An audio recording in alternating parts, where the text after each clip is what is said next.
Welcome to California CEO. I'm Jeff Allen. On this edition, we want to introduce you to an inland Southern California-based business that is all about doing good by meeting the special learning needs of children with autism. The business is Puzzle Piece, a unique web-based company with its home office in Murrieta in Riverside County. And its founder and CEO is here to tell us all about it.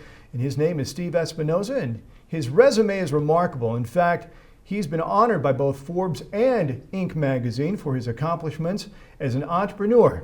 And Steve, I want to welcome you in. Thanks so much for coming. Thanks so much, man. You bet. On California CEO.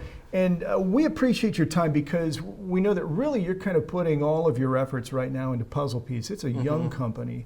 I'm going to talk a lot about that here in just a second. But first of all, what I'd like to do is I'd like to give people an opportunity to get to know you a little bit, because you're a young executive, but you're very accomplished. You've accomplished a lot in a short period of time. Your resume, I mean, it reads like a who's who as far as the internet companies that you've been part of or that you've been part of starting. Tell us a little bit about your background. From what I know, you were born in the Riverside County area in Murrieta, is that right? Yeah, I was actually born in Orange County, but moved into the Riverside County area when I was about 5 years old or so. Moved to Murrieta when I was, I think 10 years old. Went to elementary school there, went to middle school, went to high school. Graduated high school a little early when I was 16 years old. Left to do, tech startups. And then it was actually, I got lucky. Like the first company that I was like early employee of got, bought out by a bigger company. And that was kind of my first foray into like, okay, there's this thing called tech where you can make some money and then other people will buy you and give you more money, right? And so that was the amazing thing. So I quickly found out, like, listen, this is the way I'm going to make a living. This is what I'm good at. I'm good at marketing, design, and making products. Now, a lot of people who get started, especially young guys who get started in this business, and we've read the stories about it, some of the guys in the gaming industry. You had these kids who are coming out and they're going to work for these major gaming studios, designing the programs, and they're marketing the games.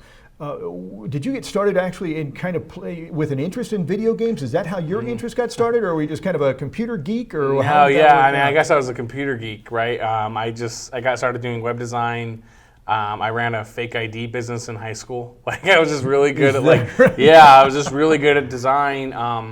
Learning how to find my niche, right? And my niche in high school was helping people get fake IDs, and after that it was helping people market and get websites. And I was always able to figure out things 2 or 3 steps ahead of I guess what you would say the whole industry was. So when I was 19 years old, I remember I got a call one time and said, hey, we've been reading your blog and we'd like you to come speak at our search engine conference in New York. And is that right? Yeah. So I mean, I was I basically got started by blogging, doing consulting, and then writing basically theses on like marketing and targeting consumers very, very early. After I did that, I started a company my first company was called BuzzSpot. And Google had just launched. Google used to power Dish Network's TV ads back in the day. A lot of people didn't know that. They were running a test. I saw that as an opportunity to automate TV ads, make them accountable. Built that company up to about $60,000 a month in recurring revenue within like 5 months. Sold that company, then went and took that money and bought my first house when I was 20. I worked at that company that acquired the company for about a year. Took that, I started another company called Backyard, and Backyard was really like my first real company. I raised investment money. My first investor was Eric Schmidt from Google, Dave McClure from PayPal. He runs 500 startups now, and Jason Calacanis. And basically, I just did it by hustling. I remember I would just bug these guys on Twitter all day, trying to get meetings with them, offering to take them to basketball games, stuff like that. Yeah. So really, you had acquired, I think, a certain body of knowledge that a lot of young people, enterprising young people, probably don't do. You had a certain business sense kind of coming through. From the beginning, from the get-go, it just sounds like to me, you were taking your ideas and you were trying to think of ways that you could monetize them. Completely. And make some money doing these. Now, the one thing I know is by kind of going through and looking at your profile on LinkedIn, I know that you've been at a number of these companies for just a couple of years, maybe 2 or 3 years. So you're kind of thinking ahead about, okay, what your exit strategy is and what you need to do to reach a certain level before it's time for you to move on. Is that pretty much how it kind of works? I love basically reverse engineering things, right? When I went through that first acquisition, in my head, I started reverse engineering. How did the acquisition happen? How many customers do I need to get to a certain revenue point to get to somewhere where it means it's meaningful for someone else? So far I haven't, I'm not a fourth gear guy. Right. I'm not like a scale, Yeah. I want 300 employees type guy. Yeah. My niche right now and this stage of my career is getting companies to $1 million in revenue under a year. When I see that I can get a company to $1 million in revenue under a year, the first year, that's when I know I found something. So same thing, with Puzzle Piece, $1 million under a year. Backyard, we were on track for $1 million under a year before we got bought. We got bought before we got to that point. AppStack, $1 million under a year. That's kind of my, thesis is if I can come in here, start with nothing, find investors, get it up to $1 million in a year, then I know I have something that can be, potentially very, very valuable to consumers or to another acquirer. Now, those companies, the early companies, were really kind of in the marketing niche, right? I mean, search Completely. engine marketing, and then small to medium-sized businesses. for the Yeah, most I part? slowly migrated from, BuzzSpot was more of a services company. It wasn't really technology. It was us taking advantage and doing it for, small businesses. Mm-hmm. And then Backyard was kind of taking pricing from small businesses, and we built a price comparison engine for consumers. So it's manual with some, technical background. And then AppStack was an app that did the marketing for you. And so I you can just see as I learned new things, I always took what I had at the moment and said, how can I turn this into a product that people will pay for on a monthly basis? And that's what I've done every single time. That's brilliant. And then obviously what goes into that is a constant thought is how can I make this better? How can I make myself better? How can I improve the processes, streamline everything, cut costs, and kind of accelerate from A to B the amount of time that it takes in order to reach that $1 million milestone. So you're always kind of thinking ahead. Tell me, was there ever any point in time, Steve, when you were kind of just starting out, you're talking about making your first $50,000 in that first month, $50,000 month, you bought your first house where you had to kind of catch yourself. I mean, at 19 years old, at 20 years old, we're all still full of wonder. The world's still a new place. There's always a new experience around the block. Did you finally just have to kind of shake yourself and say, I can't believe this. This is amazing. I didn't know it could be this easy. Yeah. Right? At some moments there's times where you're like, wow, like this is working. But every single company I've started has is evolving from the last company. Right. So at BuzzSpot, I was doing sales myself. At Backyard, I hired 3 salespeople. At AppStack, I had 50 salespeople. And now at Puzzle Piece, we have no salespeople, but we're doing more sales than any of the other companies I had. Right? Because I'm evolving in how I learn to market, to monetize a product. So sometimes I'm like, yeah, this seems easy, but people say, Ken Griffey Jr. looked like he swung pretty easy too. But there's a lot of time in the batting cages going into that. Exactly. So let's talk about Puzzle Piece. This is a very young company. I don't think, from what I've seen, I don't think you guys have been around much longer than a year, or even if that. No, it started as kind of a side project last April. Okay. I didn't leave. I left Google in July of last year. Okay. So as far as a full-time project, not by any means, not a year old. As far as when we first hit revenue, April last year, so exactly a year. But it's something that's evolved so quickly and has it makes me change the way I think about products now, because now when I still today try new ideas all the time, and you start holding things to standards to your other ideas, and you quickly realize the knowledge that you gain in your career, and it makes me hold everything to a new standard. If I don't see that kind of explosive growth that I have seen with Puzzle Piece, that makes me rethink ideas more now. And just goes to show you, as you grow, I always, at the current moment at any time, as a kid, you're always kind of like, how much more can I really learn before I just need to do a lot more working? And then every year, I look back 2 years ago and I'm like, I can't believe my investors gave me that much money. I didn't know anything then. And so it's always a constant learning process with that. So let's talk about what Puzzle Piece is. And by the way, Steve was talking about April of last year, depending on when you see this video, and this is going to be around quite a while. We're talking about April 2014, that's a year ago.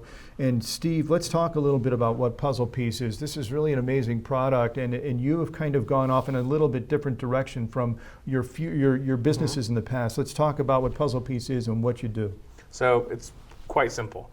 Puzzle Piece makes affordable tablets and apps for kids with autism. There's 2 problems. When I was at Google, getting a tablet was as easy as like, I remember their here's your desk, you go through training. They're like, if you ever need any equipment ever, just go to this little website, this internal page, and a tablet will be on your desk the next day. I'm like, wow, it's amazing. It's terrific, yeah. And so then I was like, great, and I always wondered how much these things really cost to build.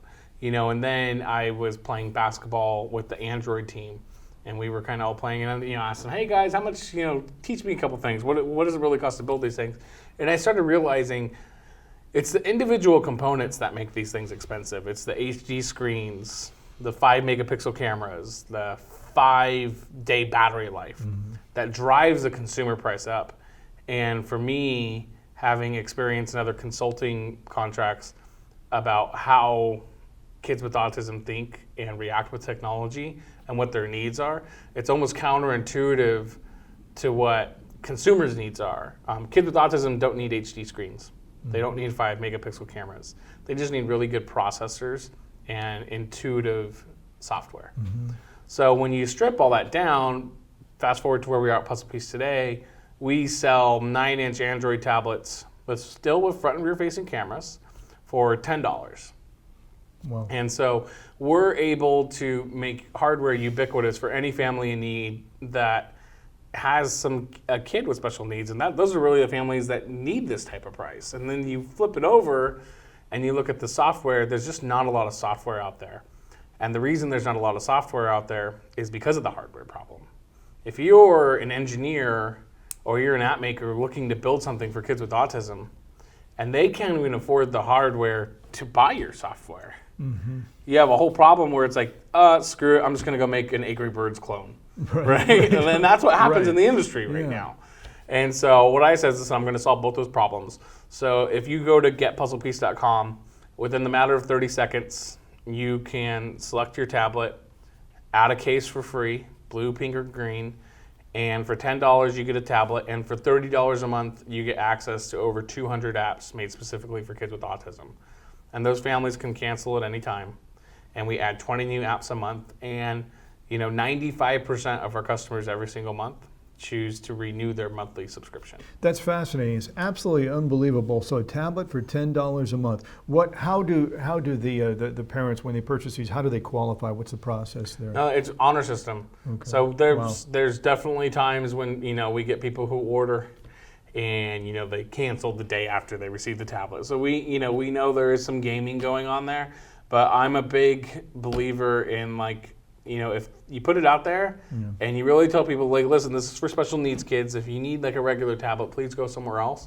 People will do it, right? I mean, it's kind of the handicap spots. Right. There's a handicap spot in front of every single store, and most of the time people leave it open. Right, exactly.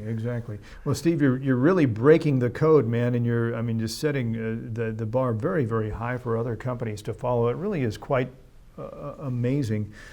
How much did you know about autism and the way that it afflicts children and their families before you kind of got started in this process? I knew enough to know about, I took a couple online courses at some extension schools about autism and specifically ABA therapy, which is the primary, therapy, in-home therapy that when you get a diagnosis, they say, okay, you're going to have so many hours a month of in-home therapy. And it's a correction and reward type therapy.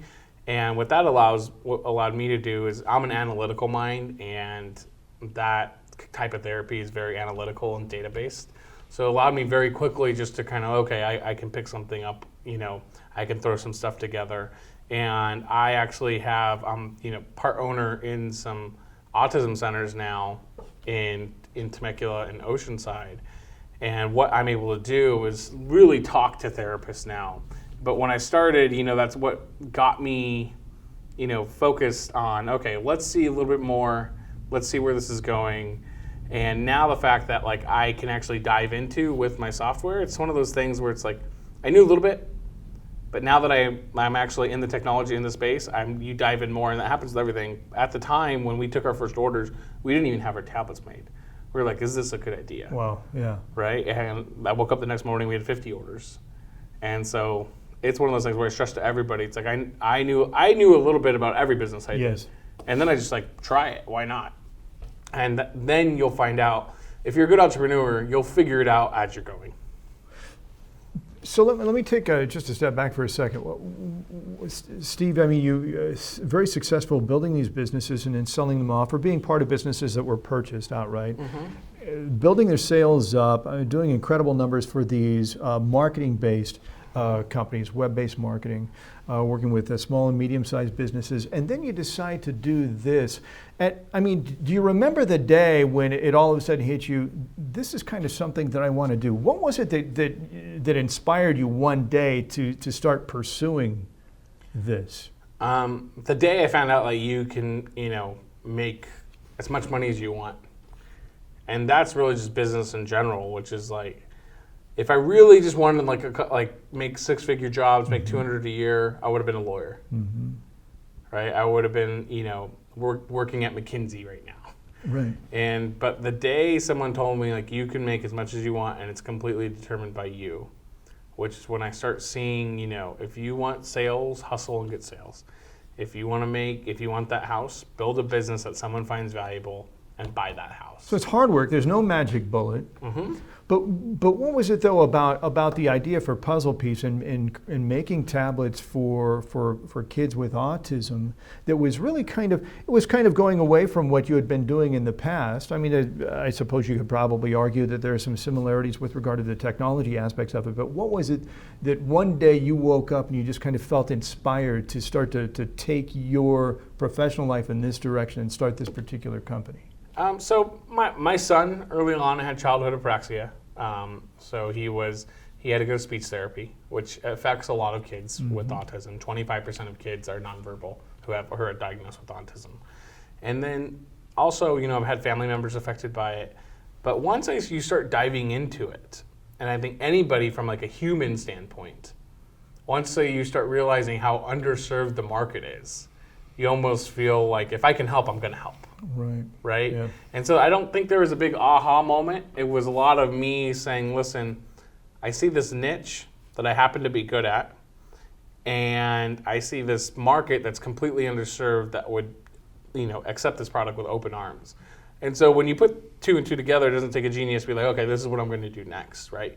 At the time, from a personal standpoint, I was lead program manager at Google for small business revenue, and one of the things that fell under me was those annoying YouTube ads that pop up before your kids watch their Minecraft videos. Yep, right? Exactly. So it's a lot different telling my son, Daddy makes tablets, than Daddy makes those annoying ads that you hit skip on every time, right? So it's definitely more fulfilling from that standpoint. But once you start seeing, like, listen, here's a niche that I can definitely execute on from my past.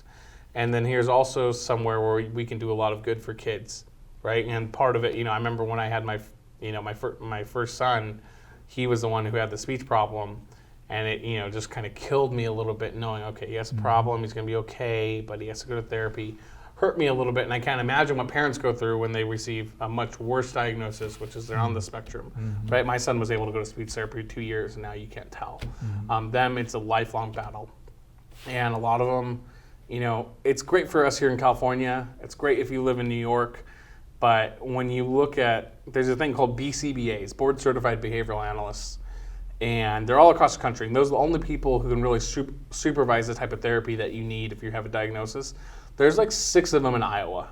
Just 6. Right? So if you don't have one living near you, and it's, it's hard. Like you're out of luck as a parent. And so you either need to move or figure out something. And those are the type of parents that benefit from our system the most. What's the feedback been like? Feedback's been great. I mean, you always, when you're a business, I think we're 5 or 6 employees, which is counterintuitive to my last one. At AppStack, it was like 80 employees. When I was at Google, I think I had like 70 or 80 people, reporting underneath me. And so, but with this one, it's different because, sometimes you run too fast. So sometimes we'll have inventory problems. Sometimes we'll have, we don't get apps out in time. But overwhelming, I let the numbers tell me what's going good. And at the beginning of the company, 30% would cancel after they bought it because something went wrong, or the tablet wasn't QA'd right, or screen was cracked. Now it's down to 5%. Wow. right? And so there's a point where it's like, listen, it's not going to work for everyone, but when you have that drastic of a change, we're moving in the right direction. But with families right now, a lot of them getting their first tablet for the first time in their life. Wow. We have people calling us, asking us how to connect to Wi-Fi because they haven't had the opportunity to even interact with something like that. We have 20 to 30% of the people who pay for our service pay from a Social Security prepaid card for disability, Okay. which means that they're low-level income and have a kid with special needs. So they got two things to battle on in their life. Right. And we're the affordable option for them versus buying a $500 iPad, right? And so that's where I think the feedback's coming from people who haven't even been able to afford a tablet, let alone one specifically made for kids with autism. That's fascinating. So you're changing lives on a lot of different levels. You're really kind of, for one thing, you're giving people some hope that there are those out there that are willing to help kind of improve their lives. Mm-hmm. And those would be the parents who are buying these for the kids. And another, you're obviously changing the lives and improving the lives of these young kids who are looking for something to use to help them learn and to help bring them along in the process of getting through or battling through this affliction, autism, which has just really become such a hot topic of conversation in the last 10, 15 years or so. Completely. It's really, really huge, Steve. What is kind of your long-term vision for Puzzle Piece? I say long-term because I know with you could put that in quotes because you're kind of always kind of thinking ahead. But what would you like to see happen as long as you continue to be involved in the organization? Yeah, it's quite simple. Right now we make social stories because it's a tool, and it's a tool that we can make. And social stories are basically walk-through stories where kids can personalize and relate to the behavior problems that they have, and it shows them how to correct them. And so those are apps we make right now with some games and some nonverbal apps to help children communicate. Long-term, we see a distributed workforce of BCBAs, the Board Certified Behavioral Analysts who specialize in autism, and them being able to answer questions from parents in need at any given time. That's the biggest thing. When you have 6 BCBAs in Iowa, you're not serving Iowa. You're just not, right? And most likely 3 or 4 of them are at the same company. And you have those problems all between the coasts. Well, there's just not enough people. People have to drive 45 minutes for care, and they have 2 other kids that are neurotypical. It's just not going to work out. And so our vision is if we can help out families by giving them the answers and the tools they need by talking to a real person in real time, simply opening up your tablet and saying, my kid's doing this behavior, how can you help me, right? How can you help me make my day a little bit better for the next 2 hours? That's where we see the company going in the next 6 to 18 months. So very, very quickly, actually, Yeah. in terms of how quickly you can ramp up and scale up to meet those needs. One of the things that we do on California CEO, Steve, is we talk to a lot of economic development people, business people from all throughout Southern California, and the inland Southern California region is one that just seems to be really ripe for the type of economic development where we see more and more stories like yours kind of coming out of the woodwork, so to speak. And you during kind of your early stages and probably even fairly recently, you did some commuting, as I understand it, where you would work up in the Bay Area, and then you would come home to Murrieta. Yeah. And you decided kind of, I think I want to stay home a little bit more often. May have had something to do with your family, maybe just that you're tired of, you got enough frequent flyer miles. But what was the thought process that went in behind starting Puzzle Piece and keeping it home and having your business at home in the city of Murrieta as opposed to taking it to the Bay Area or maybe some glamorous place along the tech coast, Los Angeles, Orange County, something like that? Yeah, so when I worked at Google, I worked there 3 days a week there, 2 days a week from either Irvine or my house. I flew private, which was great, from Orange County. Monday morning, my flight left at 6 a.m.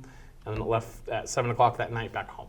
So I would, have long days, wake up at 4, get home at 11. And it was rough, but deciding to keep it, and Marietta was easy. It's home, right? It's where I want my kids to grow up. I would feel differently if I grew up in like Garden Grove, right? I would guess. Yeah. Right, and so exactly. it's like I think it's really different. I've been lucky enough to, my parents moved to a city. When I moved to Marietta, it was 20,000 people. I've been lucky enough to see the growth, and thank God it's still safe, right? It has plenty of great schools, great churches, great community. My friends still laugh at me when they, my friend Taylor called me the other day. It's like, hey, I need to pick up my jacket out of your house. I'm like, yeah, go ahead, go to my house. It's unlocked. Yeah, and I don't worry about it. Like, it's just safe. Like, and those are the type of things that like I want out of my personal life, right? And personal life always comes first. And so the fact that I can build a business, there's enough talented people, there's enough people who are hungry. One of the first designers at AppStack, Joel, I convinced him to stop doing graphic design at his church and come do graphic design for me. And then once he was working for me and on kind of like a pedestal with like having at a pretty big startup, Netflix recruited him away, right? And then Google recruited him away from Netflix. And then now he heads up Android design at Google. Wow. And so it goes to show you like there's plenty of people in the community who are talented enough. They just haven't had the right opportunity. Right. So basically what you're saying is that Marietta has really provided a kind of a launching pad, not only for you, but for others to be able to take and move up. But how was the city in working with you and helping you get established and embracing your starting puzzle piece in town? Yeah, they've been tremendous. They've helped us, introduce us to the school district to help us get our product in there. From, a facility standpoint, right, the city is very, very business friendly. And I mean, it's so easy to simply get a lunch with someone who's a decision maker there, really. And that's the biggest thing is you can go there, you can say, hey, I'm a new business.